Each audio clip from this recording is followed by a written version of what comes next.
Hi, I'm Mike Hutjens, Extension Dairy Specialist at the University of Illinois. Today's module will discuss grouping strategies and alternatives. Our learning objectives include the ability to estimate time spent at various activities cows are involved in on a daily basis. A key factor will be those factors that impact grouping strategies, and then finally, what's the economics of different grouping alternatives and strategies. Let's begin by looking at some data from New York State, looking at what I call a cow's time clock. Rick Grant put this information together, and I highlighted the two most important numbers. First of all, a cow is going to spend around 3 to 5 hours of eating time. So certainly she needs to have access to feed to get the dry matter intakes we want. Then you can see she spends 7 to 10 hours ruminating, 2 to 3 hours of social interacting, I guess hanging out, 30 minutes of drinking time, 2 to 3 hours of milking, depending again, frequency of milking, distance from parlor, and grouping strategies. And then the last one is the cow needs to lie down or resting time. And really, that's highlighted is because for every hour the cow lies down, that can increase milk production 2 to 4 pounds extra milk. That is some old data from France. So obviously, if you increase the numbers above this number, this is the number that always suffers or gives, and therefore leads potentially to lower milk production. Let's begin by looking at strategies as far as the number of groups on a dairy farm. Purdue Group looked at a number of factors, and we'll let you read those. You can see a real variety of factors. Certainly, the feed bunk space becomes one. Don't overlook the second one, social interactions. The milking parlor, the manure system certainly can be factors on grouping because we have to be able to access these activities on the dairy farm. Certainly, body condition score gets to be a factor because we know impact on herd health. Reproductive performance reflects days in milk. Ventilation can also affect group size as well, and then of course the stall itself and number. And you could actually add to this list other factors that may be more important on your dairy farm or farms you work with. Years ago, Charlie Stiffen at Cornell did some work looking at moving cows and did some survey work and came up with this, that if you go from 1 to 2 groups, expect about a 1 to 3% increase in fat-corrected milk or milk production. Going to 2 to 3 groups, another 2%. Going from 3 to 4 groups, then you didn't see much response. Most of this reflected the same grouping of animals, for example, mature cows or heifer groups. You'll see later that certainly we look at groups, there are some very functionally key groups every farm should have. Then some much older data comes from Denmark looking at separating heifers from cows. And as you will not be terribly impressed with the milk yield, but remember this data was done probably 15 or 18 years ago. You can see when heifers are mixed in with the cows, that's called mixed, and then they were separated out. You can see some social aspects. More eating time when the heifers were by themselves. The number of meals were not as frequent, therefore they were not a challenge at the feed bunk as much. They spent more time laying down at this point. They had more events lying down, and of course they got that 4 pounds more milk, which reflects again perhaps some of that timing effect we talked about earlier from Rick Grant's data. More recently, Rick Dado and Mike Allen at Michigan State also did some behavior work looking at differences. And again, much like the Danish work showed, but here you can see it more uniquely, that heifers have a different eating pattern. You can see their meal size is in terms of kilograms, so multiply that by roughly 2. So you can see heifers tend to eat as smaller bouts, but they have a few more bouts at this point. Their eating time, rumination times are very similar. Milk yield, not a big difference. You would expect to see this to be about 75% difference at this point. And of course, you can see targeted dry matter intakes, of course, will differ based on the lactation and body size of the cows. So heifers are different than older cows.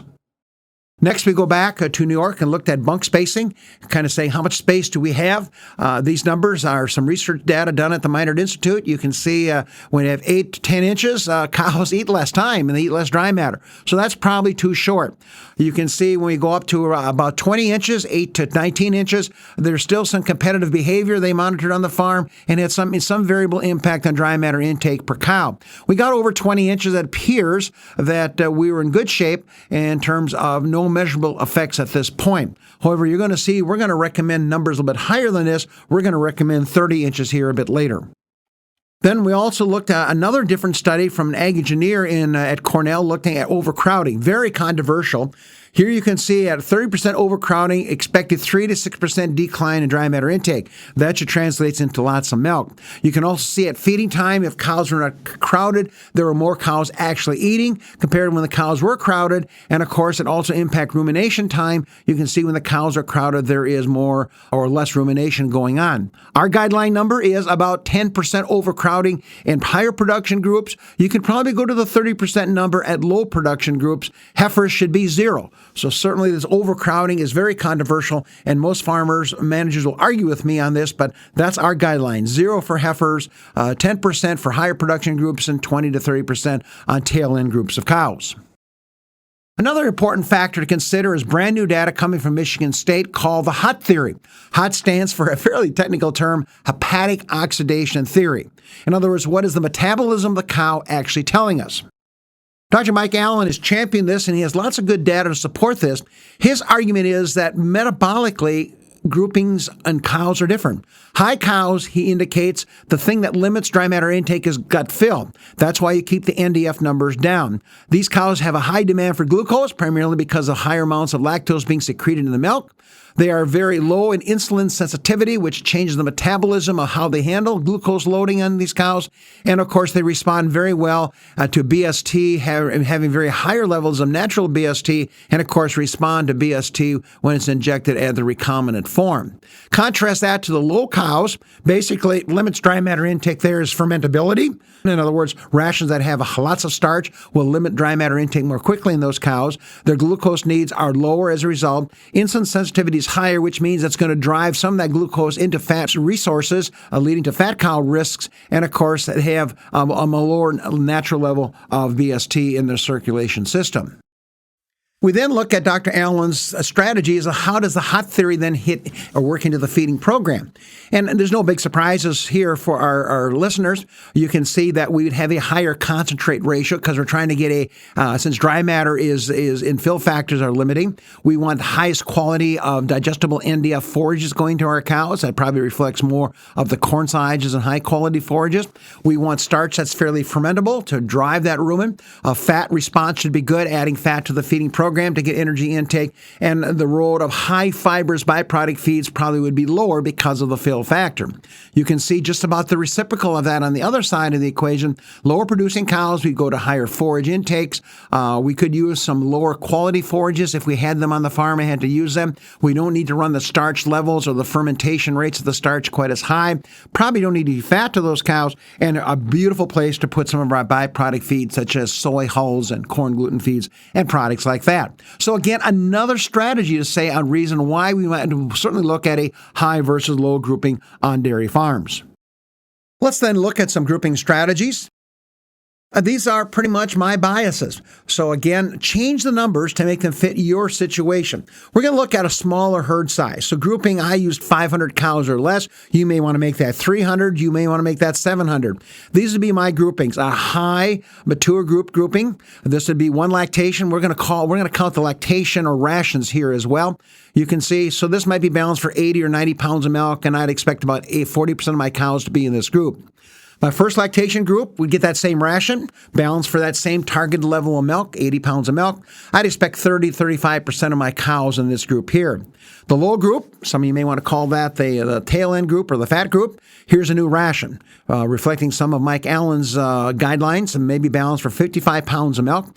I only have 10 or 15% of my cows in this group, assuming we get them bred on a timely fashion. How we move them into the low group? Well, body condition scores. If I have cows and heifers that are over a 3 and they've got another 2 months or more milking before drying off, I'm going to get them out of the high group because I risk them becoming 3.5 or even higher as far as that goes. I'd also use another criteria. I might do milk yield. So certainly those cows below that break point. For example, in my low group with ration 2, 55 pounds of milk. So I've had cows below 55 pounds of milk, probably be a logical place to bring those cows in as well. My third ration on the farm would be my dry cow ration. More about that in some of our other modules. Then we'd have a ration 4, the close-up cows. Ration 4, here's where your DCAT comes into place. You might have some niacin. You may have higher levels of vitamins in there as well. Protected choline. Again, about 10% in the dry cow group, 5% in the close-up. Typically, most herds have about 86% of their cows in the milking string, so it kind of fits there. And then here comes my ration 4. I had my springing heifers, and notice I put variable. I have no idea how many heifers you may be bringing in at this point, but certainly you would pull out the DCAD. Probably don't need the DCAD mix in this one. Maybe boost up the protein levels a bit because these animals are still growing, and the energy content. Some people might look at this as using the close-up ration to try to get rid of that ration. So actually, this is actually ration number 5 that we would be looking at if the facility could handle it, or you could use the dry cow. So it depends, again, how much flexibility you have out there on your farm. Now let's look at a big herd. I arbitrarily said more than 1,000 cows. Put your number up there as well. Suddenly you can see a whole rash of different numbers here, and the color kind of show you some of the strategies as well. I would have a fresh cow ration group for my heifers, so they could adjust nicely. This probably is going to be anywhere some 10 to 21 days after calving. They would move out potentially, and then I have a fresh cow mature group. These two rations would probably be identical. Probably have a little more fiber, some high quality hay in here, some rumen stimulation factors would build in as well. My guess, about 5% of the herd would be sitting in these groups as well. That's critical when you design facilities. Then I got my high group cows. This would be a ration 2, as I call it. Both, again, first lactation cows and high mature cows would be in there, 40 and 30% respectively. Again, these are just estimated numbers. I then have my low group again. Here's a third ration. We talked about that a bit earlier. Here come my dry cow rations. Notice now I do some splitting here. I've got for about 2% of the cows, going to be what I call a dry-off ration. These are usually no grain, low energy, forage-based rations. I want this cow to stop producing milk, so I'm making a radical ration change. Then I have ration 5. We talked about earlier the dry cow ration.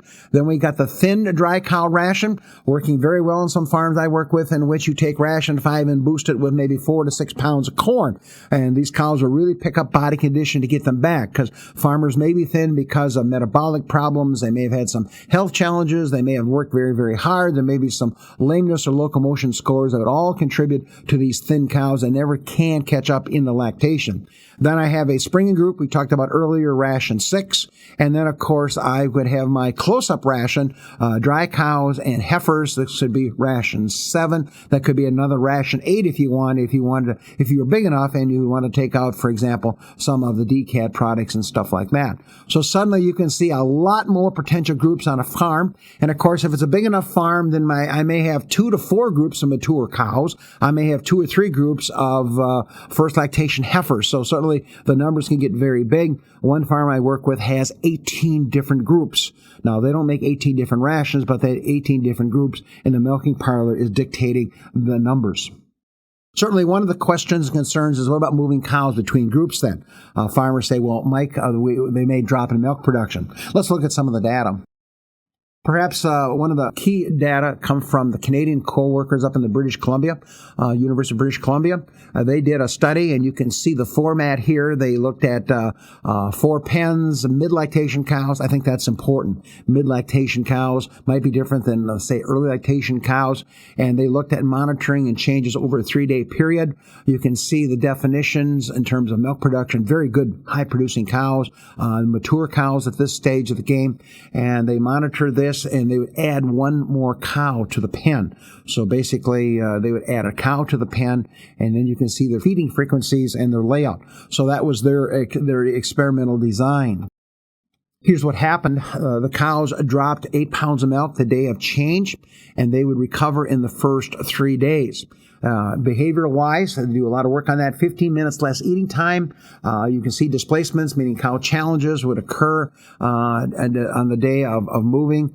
They had different events in terms of lying down times and less time lying down. So we have upset that pen as far as that goes. And then they also follow grooming. And certainly this is another behavioral event that changed as well. We found this interesting, so we went back to our University of Illinois campus and we moved cows because they go from a stanchioned fresh cow barn to a research group or a production group. And so they monitored 11 cows for me, again, a small number. But I think here's your magic answer, folks. Those of you that have daily milk weights, you can get your answer on your farm. Travis Michael followed these cows, our herdsman at this stage of game. As you can see, 4 days before they moved, these cows were averaging about 107 pounds of milk. These are fresh cows, less than 21 days fresh. I have no idea how to explain this, but the day we moved them, they went up in production. I don't know if they found the move stimulatory or it was a political thing, but they went up. But you can see then that we dropped back to about 105 pounds of milk. So our cows looked like they dropped about 2 pounds of milk during this time period. Here are some other studies, some Israeli study and work from Illinois done by the former Sid Spar. They discovered or certainly suggested moving cows before peak dry matter is reached. So in other words, you assess the cow in the first 60 days, and at day 60, if she warrants to stay in the high group, she stays there. Otherwise, she goes to a step-down group, and that is primarily feed costs and economics at this point. Much older study, you saw some of that study earlier in this module, a Danish study when they moved cows and they shifted cows between groups, but in the same ration. In other words, there was no ration change. They saw drops of 4 to 7 pounds, and that's what my farmers tend to tell me. And of course, that becomes a huge factor when we look at economics. And of course, let's do that. What are the economics of a 1 versus a 2-group TMR? What we did is used a least cost ration program. This is a very simple program. We balanced it for 60 and 80 pounds of milk using Midwest corn silage, haylage, corn, soybean meal, not a lot of bells and whistles, a fairly straightforward diet. Their feed costs, at that time, you can see a difference there, a little more than $1 difference in feed costs per day. Notice there's a difference of dry matter intake there as well. And you can see I can save a penny per pound of dry matter. And a penny is a pretty significant number because these, as you can see, 50 pounds of dry matter is, and 45, a penny you could see there is going to be 45 cents on the lower string. I then did the Hutjens economics, which is pretty simple and basic. I looked at the savings. If you go back to the previous slide, $1.25 was the differential there. However, remember they ate less. So if they ate less and stayed with the higher price feed, you can see that just because they ate less dry matter, there's an 80-cent savings there. That's the good news. The cow is helping me out. But the bottom line is there's about a 45-cent difference there in terms of feed savings had I went to a lower group. Now the big question. If cows lost 2 pounds of milk using the Illinois data, you can see if milk is 18 cents a pound, there's another 36 cents that I lost because I moved the cows. Of course, the net savings is 9 cents. So now you've got all kinds of questions in your mind. Well, what if these cows got fat if we didn't move them? What if I had in my high string, protected amino acids, protected fats, things like that? So there's a lot of what ifs you can play with this game. But the point is to be aware there is some net savings potentially there on feed costs. Then you got to look at the effects of dry matter intake and, of course, milk production changes. So what's the take-home message? Well, basically, take-home messages say grouping looks like we're going to be looking for more grouping to occur on dairy cows. It looks like it's going to take 3 to 7 days for social stability. The Wisconsin group are very concerned about mixing groups and going to even fewer cow numbers because of that. The data says moving several cows rather than one cow at a time is a plus. Usually doing that at milking time and feeding time so they don't find the new kid or in this case, a new cow on the block. Less problems with more regular move. Make sure you have enough adequate bunk space. Avoid overcrowding. We can expect to see some small drop in milk. That'll probably be farm specific. I would encourage those of you that have that ability to measure it on farm. And I think there's no question the first lactation groups have to be separate. Our dry cow groups have to be separated. Body condition scores become very, very important. And as Mike Allen would point out, metabolism of the cow changes as she goes through the lactation cycle. Well, that concludes our modules on group feeding. Thanks. Have a great day.